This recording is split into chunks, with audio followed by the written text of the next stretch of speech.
Let's talk about the Dallas Mavericks now. You're probably thinking, just like me, there's no chance they run it back and make the NBA Finals this year. But to get us started, Jono, is there a chance, give me the probability of Luka's Dallas Maverick team never making the NBA Finals again? Never. Oh, You want a number figure I here? want a number figure here.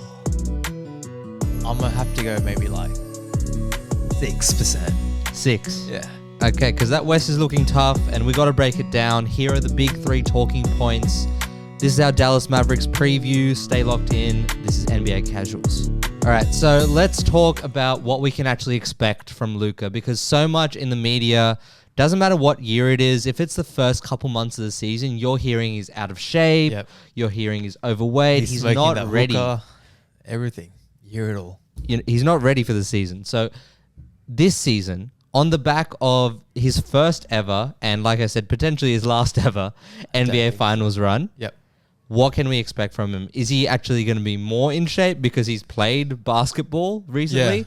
Or is he going to be even worse off for a few more months? There's so many things to consider. Like we said, his deepest playoff run ever went to the finals. And then he had Olympic qualifying. Yes, it was short-lived because they lost to Greece. But Luka, he likes to enjoy himself in the summer. Just the Eastern Europeans, they like to do it. They all do. Jokic and the boys, they seem to enjoy their summers. And typically he has come into the seasons overweight or just out of shape, not fit enough, really last few years. And we saw that 2 years ago where he came in and he was horrible in the first month, averaging about 22 points a game and shooting bad from the field.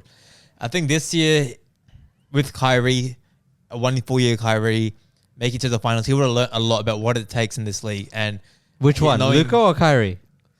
Luka. Okay. Kyrie's learned over the years. Okay. Luka learned. All right. And coming to the season, he's gonna know that if he wants to get back there, he's gonna have to work even harder physically and just with the team as well. So I think he will come in good shape and he'll get off to a good start. Yeah, look, undeniable. The motivation, the realization of what it takes to win an NBA Finals. You've seen it for other players in the past. You learn by failure. learn by failure. And he's not a kid now. So, when these players have a kid, the superpowers just turned on. Maybe. Most of them. Maybe. Let's see. I'm not going to say too much, but there's a few guys in the league who, fatherly tendencies are less than part-time. Yeah. They're pretty casual. They're pretty casual with those. Contract. So, you're saying we don't know what we're going to get because he is very up and down. That's the one thing that I noticed, right? And you see that in the games with all the texts and the hostility, and then sometimes he's happy and then he's angry again. That's what it is. Yeah. So early on in the season, what sort of stat line can we predict before we move on? I mean, this is Luka we're talking about. Yeah. So it could be a very slow and a bad looking 31, 9, and 8. A bad looking near triple-double. What in the Russell Westbrook do you have cooking, brother? That's Luka now. He's the modern day Russ on the stat sheet. Look, I think there's obviously a lot of work that he needs to do. In terms of improving his game. Do you see anything like that? Like, obviously, we talk about every one of these guys that's heavy on the ball. You say defense. Can he work off the ball in attack? I'm not even going to contemplate the defensive discussion. Right. Because I'm not... If I ask Luka Doncic to improve his defense this season, I'm the idiot, bro. I'm the idiot, okay?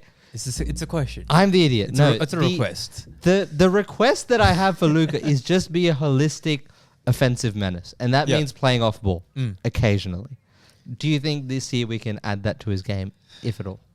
Look, just a little bit. Maybe the tiniest bit, but that takes a lot of time to get used to and work into because he's a rhythm player. That's what he's been his whole career. And he became a pro when he was 14 or 15, and that's kind of all he's known.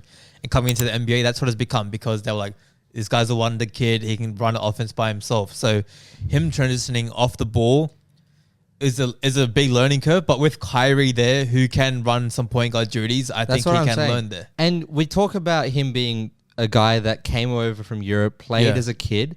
Every other guy from Europe... It's team basketball there. That's what I'm saying. Yeah. That's what I'm saying, right? So it's such a conflict of the thesis of European basketball that Dennis Schroeder wanted to talk about this week, that we play systems. We don't play man-to-man. We're playing systems. We're trying to beat you as a goddamn team. I think a big part of that as well is trust. And obviously he's not going to say it to the media, but a lot of the way players say play, it for him. you can see how much they trust their teammates. And I think after that run last year, Luka does have a bit more trust. He's like, okay, I don't have to do all on my own all the time because I'm the best player. right. I can make the best shot. Let's talk about it then, because they got one of those guys with that best shot. Yeah. And I do not mean Najee Marshall. Obviously, Najee Marshall comes in. But the big talking point, guys, Klay Thompson is a Dallas Maverick. And before I pass the floor over to you, Okay. this for me is not a good decision. Not a good fit for Dallas. I somewhat agree as well. And I think everyone's going to get excited, just as you gullible. I was going to say a swear word there, but we're trying to be PG this year. I may have fallen into that trap. If you fell for Dallas last year, Klay Thompson is going to make you fall for them this year because he's going to be playing the 3. What does that mean in the West? Oh, you think he's going to be starting? Yes. At the start of the season, he'll be starting. Towards the end of the season, you're going to be looking at Najee Marshall in that starting lineup. 100% for me. A lot is going to be asked of Klay on the defensive end. And, we saw last season, Dallas was somehow a good defensive team. Yeah, right. Especially after that trade deadline. Especially at the rim, they had the right guys: PJ Washington, Derek Lively. But if you have Kyrie, Klay, and Luka out there, oh my goodness, it's too small. Yeah, it's too small. Do I believe in Klay's ability to shoot? Yeah, maybe, because with every year, this is not someone I trust as much with Klay. Yeah. I mean, this is the least. Let me put it this way: this is the least I've ever trusted Klay Thompson in his career since he was a rookie. That's fair enough. Okay, yeah, and just me saying that is all I needed to say. But you not trusting him, would you say he's still going to be a 37, 38 consistent 3-point shooter? For the sake of the league, I hope so. Yeah, okay. For the sake of the league, I think he will be. But yeah, off the back of what you said and falling into the trap as I did last year in the finals, where I saw the stats, I'm like, this defense is great, but the Celtics, they were such an all-round team, and I had faith in like Luka being able to use his body to be a defensive presence in those finals, but it did not happen at all. And now, how do you overlook the Boston Celtics? Like, how does that functionally happen to you? I wanted Luka to win, so I had to put some faith in him on that front. But we saw with their shooting as well. In that Celtics, the way the Celtics defended them with the cross matches and all that, they eliminated everyone's shooting bar Kyrie and Luka, really. And now with Klay coming, that's going to help them so much. Yeah. But then we get to the other side of the ball. And then you got a 6'7" guard in Luka who doesn't defend. Yeah. And you got Kyrie and Klay who are 6'2", 6'4", under average in size for an NBA player, even at the guard position. How are they going to guard teams? Guards are the toughest players in the league to guard, I guess. You got Steph Curry in the West. Yeah. Who else you got in the West? Jamal Murray when he's playing for De'Aaron Fox. When he's playing for the Nuggets, Jamal Murray.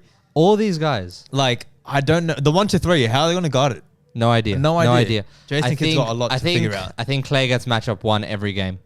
I think that has to be the deal. He has to. And to be honest, I just don't trust him on that. I don't think his body can handle that now. Let's see. Last thing before we wrap up. This is something that I don't think people talk about enough. People talk about the West being strong. But what does that mean for Dallas? What does that mean for these teams that were already somewhat contenders? Memphis has had an off year, but they're coming back.